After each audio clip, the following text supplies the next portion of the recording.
राष्ट्रपति भवन साहित्यिक अकादमी संस्कृति मंत्रालय के सहयोग से आज राष्ट्रपति भवन सांस्कृतिक केंद्र में एक साहित्यिक सम्मेलन साहित्य कितना बदल गया है का आयोजन किया गया। राष्ट्रपति द्रौपदी मुर्मू ने इस सम्मेलन का शुभारंभ किया। इस मौके पर राष्ट्रपति ने कहा कि हमारे देश में अनेक भाषाएं हैं, अनगिनत बोलियां हैं, लेकिन विविधता में एकता ही हमारी पहचान है। राष्ट्रपति भवन में अनेक साहित्यकारों का आगमन हो, इस आयोजन के लिए मैं संस्कृति मंत्रालय और साहित्य अकादमी की हृदय से सराहना करती हूँ। लगभग 140 करोड़ देशवासियों के हमारी विशाल परिवार में अनेक भाषाएं हैं और अनगिनत बोलियां हैं तथा साहित्यिक परंपराओं की असीम विविधता है। लेकिन इस विविधता में भारतीयता का स्पंदन महसूस होता है। भारतीयता का यही भाव हमारे देश की सामूहिक अवचेतना में भी रचा बसा है। देश की सभी भाषाओं और बोलियों को मैं अपनी ही भाषा और बोली समझती हूँ। मैं मानती हूँ कि सभी भाषाओं का साहित्य मेरा साहित्य है।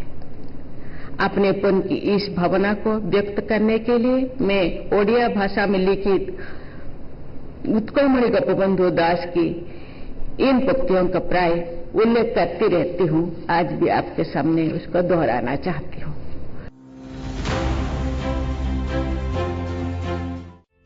आगामी दशक की जनगणना में जाति आधारित गणना एक परिवर्तनकारी कदम होगी।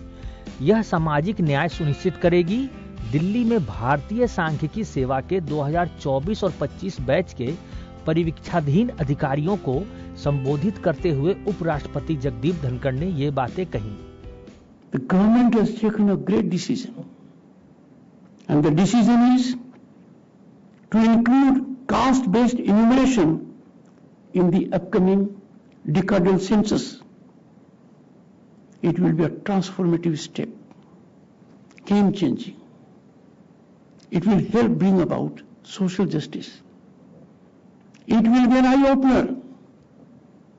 It will satisfy people's aspirations. It's a very bold decision of the government. Dr. Garg will tell me if I'm right or wrong. There was caste-based census earlier. Last time I think it was conducted in 1931. I look up to that census many times to know about my caste.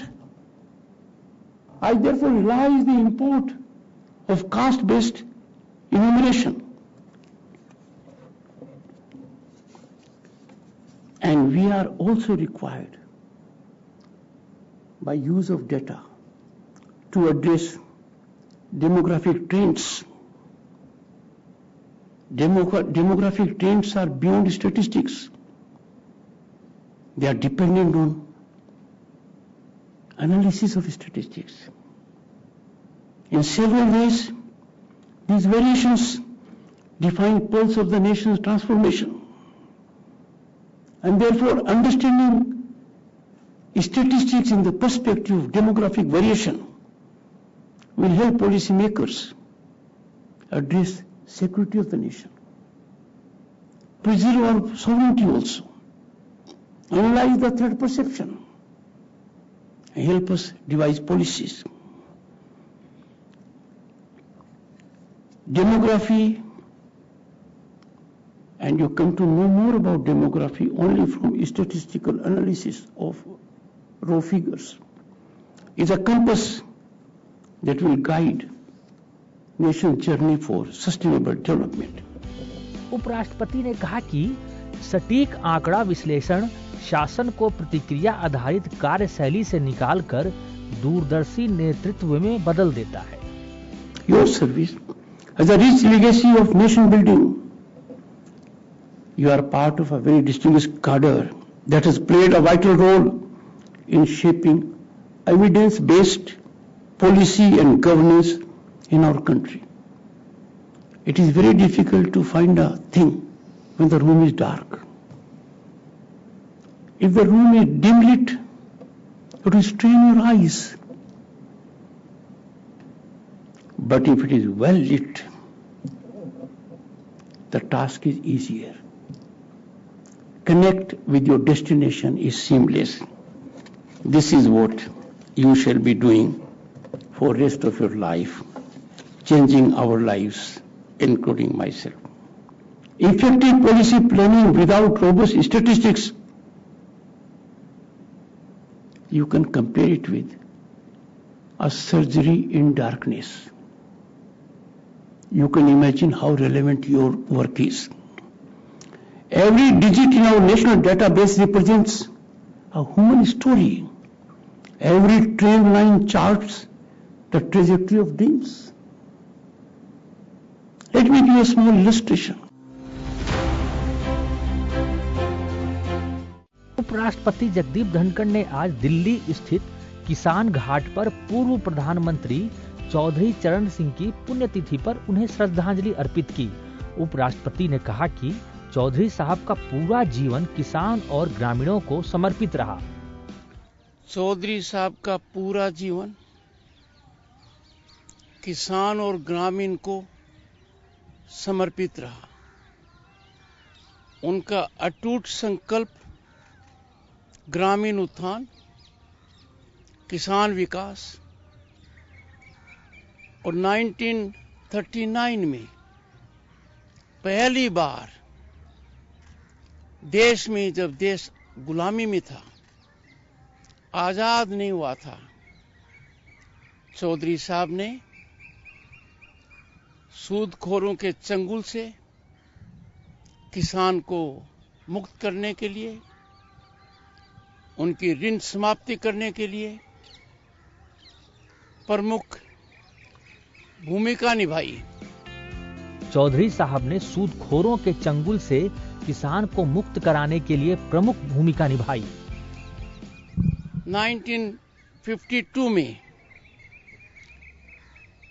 Uttar Pradesh के कृषि मंत्री के रूप में चौधरी चरण सिंह जी ने जमीन संबंधी क्रांतिकारी बदलाव में भारी योगदान दिया। जमींदारी उन्मूलन उस समय की ज्वलंत समस्या थी। किसान अपने आप को बंधक मानता था। जो जमीन उसकी है, जिस माटी को वो पूजता है, उस पर उसका अधिकार नहीं था। यह अधिकार दिलाने में चौधरी चरण सिंह जी ने महानायक का रोल अदा किया। उपराष्ट्रपति जगदीप धनखड़ ने पूर्व प्रधानमंत्री चौधरी चरण सिंह के योगदान को याद करते हुए कहा कि उन्होंने किसानों को उनकी ही जमीन पर अधिकार दिलाने में अहम भूमिका निभाई।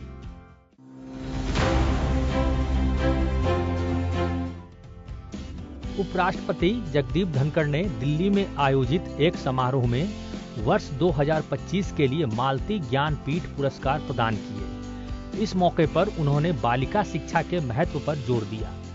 उपराष्ट्रपति ने कहा कि हर लड़की को शिक्षा का अधिकार मिलना चाहिए ताकि वह अपने सपनों को पूरा कर सके और समाज में एक महत्वपूर्ण भूमिका निभा सके। Bharat is no longer a nation with potential. It is a nation on the rise. Rise is unstoppable. It is incremental in last decade, like no other large economy. In such a situation, Viksit Bharat is not our dream. It is our certain destination. And this cannot be achieved unless we seek highest level of participation of every girl child by educating her and strengthening every rural school. Our economic rise is fine, पर विकसित भारत एक बहुत बड़ी चुनौती है। इस कसौटी को पार करने के लिए हर भारतीय की आय में 5 गुना नहीं 8 गुना बढ़ोतरी की आवश्यकता है। यह तभी संभव है जब देश की आधी आबादी पूरी तरह सक्षम हो, इसकी शुरुआत गर्ल चाइल्ड से करनी पड़ती है।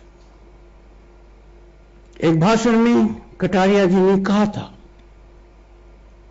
गृह मंत्री के रूप में, बच्चे को पढ़ाते हो तो एक बच्चे को शिक्षित करते हो, बच्चे को पढ़ाते हो तो पूरे परिवार को शिक्षित करते हो।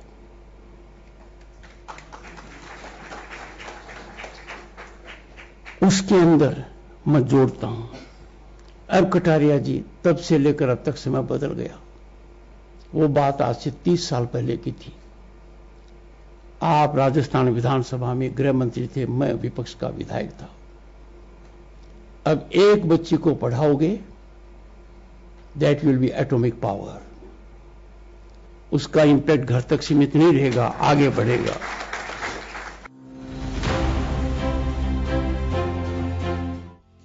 प्रधानमंत्री नरेंद्र मोदी ने आज वीडियो कॉन्फ्रेंसिंग के जरिए सिक्किम की राजधानी गैंगटॉक में सिक्किम @50 कार्यक्रम को संबोधित किया।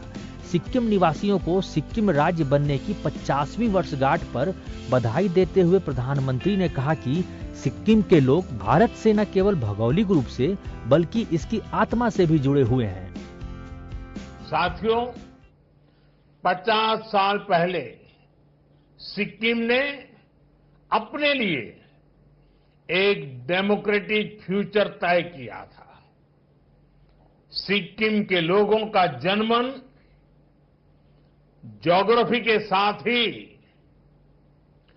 भारत की आत्मा से जुड़ने का भी था। एक भरोसा था, जब सबकी आवाज सुनी जाएगी, सबके हक सुरक्षित होंगे, तो विकास के एक जैसे मौके मिलेंगे।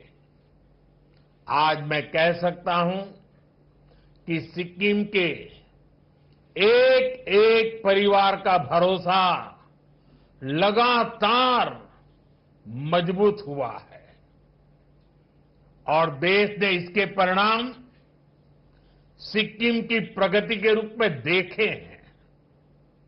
सिक्किम आज देश का गर्व है। इन 50 वर्षों में सिक्किम प्रकृति के साथ प्रगति का मॉडल बना, बायोडायवर्सिटी का बहुत बड़ा बगीचा बना, 100% ऑर्गेनिक स्टेट बना, कल्चर और हेरिटेज की समृद्धि का प्रतीक बनकर सामने आया। आज सिक्किम देश के उन राज्यों में है जहां प्रति व्यक्ति आय सबसे अधिक है। ये सारी उपलब्धियां सिक्किम के आप सभी साथियों के सामर्थ्य से हासिल हुई है। इन 50 वर्षों में सिक्किम से ऐसे अनेक सितारे निकले हैं जिन्होंने भारत का आसमान रोशन किया है। यहां के हर समाज ने सिक्किम की संस्कृति और समृद्धि में अपना योगदान दिया है। कार्यक्रम का विषय था, प्रगति के साथ उद्देश्य जुड़ा हो तो प्रकृति विकास का द्वार खोल देती है। प्रधानमंत्री ने कहा कि सिक्किम पूरे पूर्वोत्तर के साथ भारत की विकास गाथा में एक चमकदार अध्याय बन रहा है। साथियों, सिक्किम समेत पूरा नॉर्थ ईस्ट नए भारत की विकास गाथा एक चमकता अध्याय बन रहा है। जहां कभी दिल्ली से दूरियां विकास की राह में दीवार थी, अब वहीं से अवसरों के नए दरवाजे खुल रहे हैं। इसका सबसे बड़ा कारण है यहां की कनेक्टिविटी में जो बदलाव आ रहा है। आप लोगों ने तो अपनी आंखों के सामने ये परिवर्तन होते देखा है। एक समय था जब पढ़ाई के लिए, इलाज के लिए, रोजगार के लिए कहीं पर भी आना जाना बहुत बड़ी चुनौती था। लेकिन बीते 10 वर्षों में स्थिति काफी बदल गई है। इस दौरान सिक्किम में करीब 400 किलोमीटर के नए नेशनल हाईवे बने हैं। गांवों में सैकड़ों किलोमीटर नई सड़कें बनी हैं। अटल सेतु बनने से सिक्किम की दार्जिलिंग से कनेक्टिविटी बेहतर हुई है। सिक्किम को कालिम्पोंग से जोड़ने वाली सड़क पर भी काम तेजी से चल रहा है और अब तो बागडोगरा गंगटोक एक्सप्रेसवे से भी सिक्किम आना जाना बहुत आसान हो जाएगा। इतना ही नहीं, आने वाले समय में हम इसे गोरखपुर सिलीगुड़ी एक्सप्रेसवे से भी जोड़ेंगे।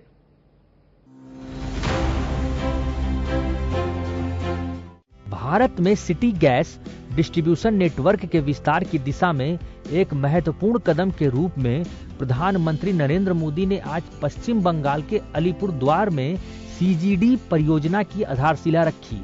इस मौके पर प्रधानमंत्री ने कहा कि भारत एक विकसित राष्ट्र बनने की ओर अग्रसर है, इसलिए बंगाल की भागीदारी अपेक्षित और अनिवार्य दोनों है। जो आज जब भारत विकसित राष्ट्र की ओर बढ़ रहा है तो बंगाल की भागीदारी अपेक्षित भी है और अनिवार्य भी है। इसी इरादे के साथ केंद्र सरकार यहां लगातार इंफ्रास्ट्रक्चर, इनोवेशन और इन्वेस्टमेंट को नई गति दे रही है। बंगाल का विकास भारत के भविष्य की नींव है और आज का दिन उसी नींव में एक और मजबूत ईंट जोड़ने का दिन है। कुछ देर पहले हमने इस मंच से अलीपुरद्वार और कूच बिहार में सिटी गैस डिस्ट्रीब्यूशन प्रोजेक्ट का शुभारंभ किया है। इस प्रोजेक्ट से 2.5 लाख से अधिक घरों तक साफ, सुरक्षित और सस्ती गैस पाइपलाइन को पहुंचाई जाएगी। इससे न सिर्फ रसोई के लिए सिलेंडर खरीदने की चिंता खत्म होगी, बल्कि परिवारों को सुरक्षित गैस सप्लाई भी मिल पाएगी। इसके साथ साथ सीएनजी स्टेशन के निर्माण से ग्रीन फ्यूल की सुविधाओं का भी विस्तार होगा। इससे पैसे की भी बचत होगी, समय की भी बचत होगी और पर्यावरण को भी राहत मिलेगी। मैं अलीपुरद्वार और कूच बिहार के नागरिकों को इस नई शुरुआत के लिए बधाई देता हूं। प्रधानमंत्री ने ऊर्जा गंगा परियोजना के महत्व पर जोर देते हुए गैस आधारित अर्थव्यवस्था की दिशा में एक क्रांतिकारी कदम बताया। सभी ऊर्जा गंगा परियोजना से भी परिचित है।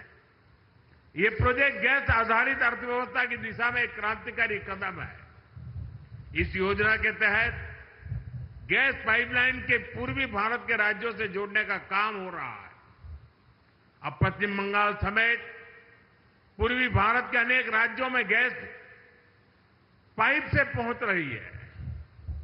भारत सरकार के इन सारे प्रयासों से शहर हो या गांव, रोजगार के नए अवसर भी बने हैं। पाइपलाइन बिछाने से लेकर गैस की सप्लाई तक हर स्तर पर रोजगार बढ़ा है।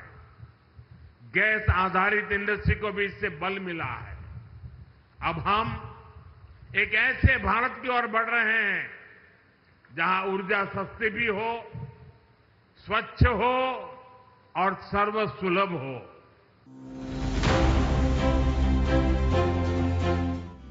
बिहार के दौरे पर पटना पहुंचे प्रधानमंत्री नरेंद्र मोदी ने आज पटना हवाई अड्डे के नए टर्मिनल भवन का दौरा और उद्घाटन किया। पटना में प्रधानमंत्री नरेंद्र मोदी के रोड शो में भारी भीड़ उमड़ी। प्रधानमंत्री के रोड शो में पूरे रास्ते पुष्प वर्षा होती रही। रोड शो के रास्ते में वो अपनी गाड़ी की अगली सीट पर बैठकर हाथ हिलाते हुए लोगों का अभिवादन स्वीकार करते रहे। बिहार विधानसभा चुनाव के साल में प्रधानमंत्री की यह अहम यात्रा है।